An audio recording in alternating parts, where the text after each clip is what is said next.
Hi, I am back. सो हमने first lecture में देखा कि मुस्लिम लॉज के कौन कौन से स्कूल्स हैं और किस तरीके से हु आर कॉल्ड मुस्लिम्स। ठीक है, तो अब सेकेंड लेक्चर में हम लोग देखेंगे what are the sects of Muslim, कितने सेक्शंस में डिवाइडेड है और किस तरीके से इस डिवीजन को किया गया था। अगर आपने पहला लेक्चर नहीं देखा है तो प्लीज पहला लेक्चर जरूर देख लीजिएगा, मैं सजेशन में ऊपर डाल देती हूँ उसका लिंक। आप लेक्चर सीरीज को लेक्चर के हिसाब से फॉलो कीजिएगा, रैंडमली सेकंड लेक्चर पे आने से बहुत सारी चीजें मिस हो जाती हैं। तो हम समझते हैं कि हमने पहले लेक्चर में देखा कि शरीयत एक्ट लागू किया गया और शरीयत एक्ट ये कहता है कि all Muslims are abided by the Shariat act, उनके ऊपर वो लॉ लगाया जाएगा। ठीक है, लेकिन एक बेंचमार्क केस हमारे पास है जो कि कहता है नूरजहान वर्सेस ईटेसेंको का।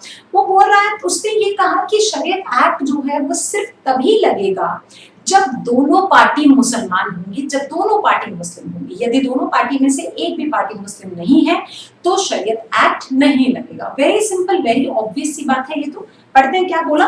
It has been held that as regard marriage divorce the Shariat Act requires the court to apply Muslim law, obviously Muslim law क्योंकि personal law, लास्ट लेक्चर में मैंने आपको बताया personal laws क्या होते हैं। Only if both the parties are Muslims, only if both the parties are Muslims, if therefore only one of the party is Muslim, the act will not apply. Very simple.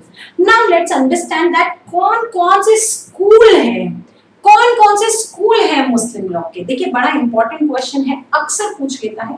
अब school का मतलब ये नहीं होता कि कोई एक building है वहां पे पर्टिकुलर टाइप ऑफ स्कूल में बच्चे पढ़ने जा रहे हैं, कोई यूनिफॉर्म है या फिर कोई एक any structural, any physical school is there. School का मतलब क्या होता है, थॉट्स।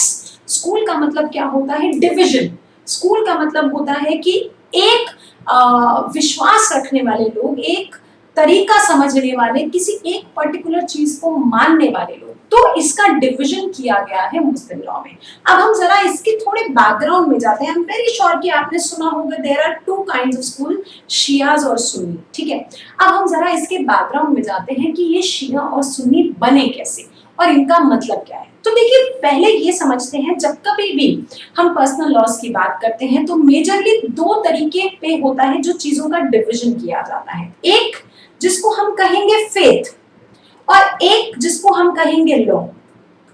ठीक है, अब देखिए जैसे शरीयत एक्ट है या फिर कोई भी मुस्लिम मैरिज डिसोल्यूशन एक्ट है या फिर कोई भी लॉ बनाया गया है जिसको सबने फॉलो करना ही करना है, वो तो हो गया लॉ।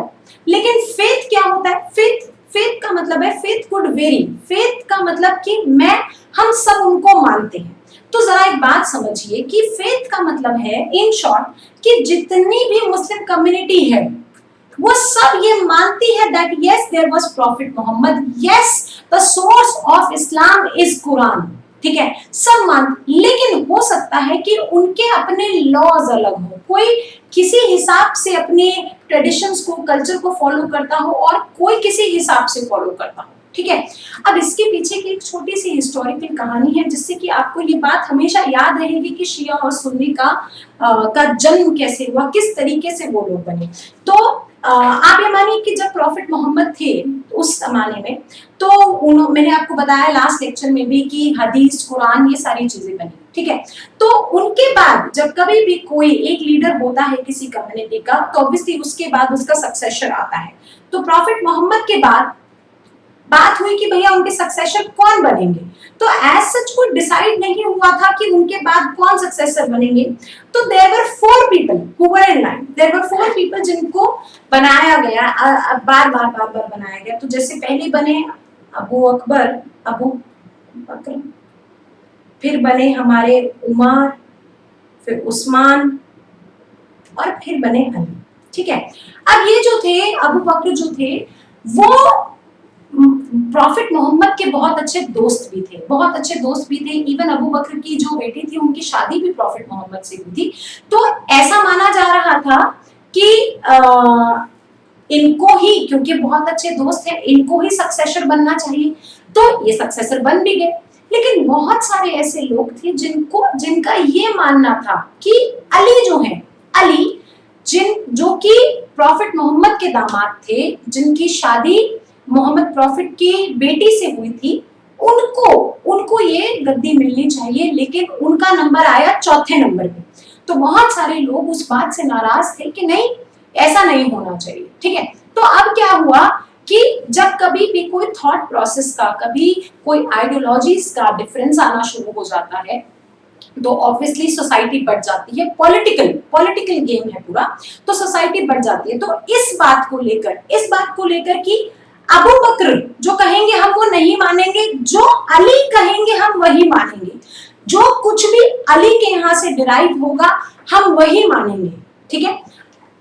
इस बात को समझते हुए ऐसी जो कम्युनिटी थी जो कि सिर्फ और सिर्फ अली को ही फॉलो कर रही थी, उस स्कूल को कहा गया शिया। क्या कहा गया? शिया। शिया का एग्जैक्ट मीनिंग होता है कंपेनियन। शिया का मतलब क्या होता है? कंपेनियन। तो यदि मुझसे पूछा जाए कि जो कोई भी अली के कंपेनियन थे, जो कोई भी अली के कंपेनियन थे वो थे शिया।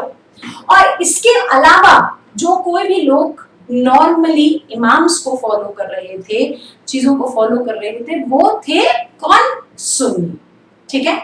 सो is that clear to all of you कि ये डिवीजन किस तरीके से हुआ? Why do they follow two different schools? तो अब जरा हम लोग थ्योरेटिकली चीजें पढ़ते हैं, देखिए आपको बहुत अच्छे से अब समझ आएगा। क्या बोला?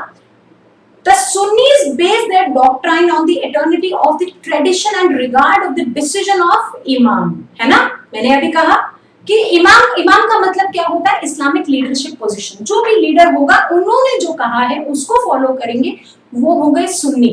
लेकिन शिया जो है, शिया reject not only the decisions by the jurist but also all the traditions not handed down by the Ali।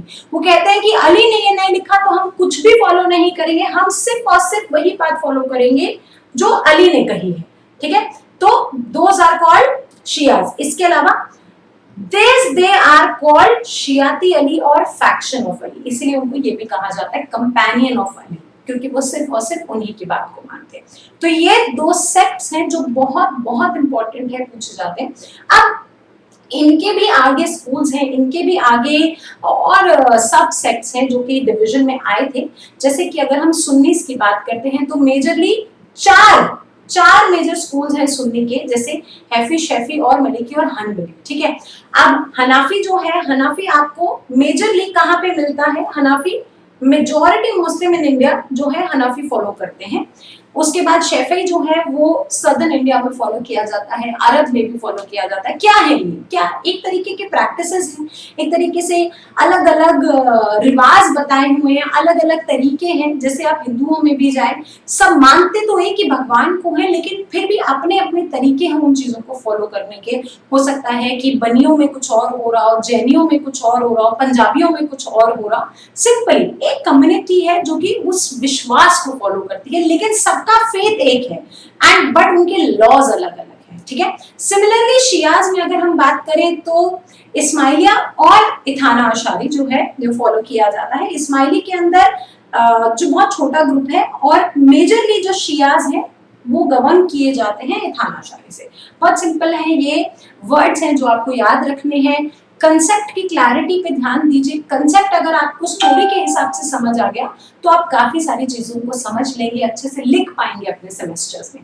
अगला लेक्चर हम देखेंगे सीधा मैरिज का, कि मैरिज किस तरीके से करवाई जाती है और मैरिज में कौन कौन सी चीजें हैं जो इंपॉर्टेंट है एग्जाम पॉइंट ऑफ व्यू से लिखने के लिए, ठीक है। अगर आपको लेक्चर पसंद आया है तो प्लीज मुझे कमेंट बॉक्स में बताइएगा। यदि आपको लगता है कि मुझे किसी और स्पेसिफिक टॉपिक पे भी लेक्चर बनाना चाहिए, जैसे सीपीसी, सीआरपीसी या फिर कुछ और, तो please let me know. I am working my best ताकि आप लोगों के एग्जाम्स अच्छे से हो जाए। Thank you so much. आपका कोई दोस्त है जिसको लगता है कि हाँ ये जानने की जरूरत है तो प्लीज उसके साथ जरूर शेयर कीजिएगा, और अगर आपने चैनल सब्सक्राइब नहीं किया तो कर लीजिएगा। चलिए बाय बाय।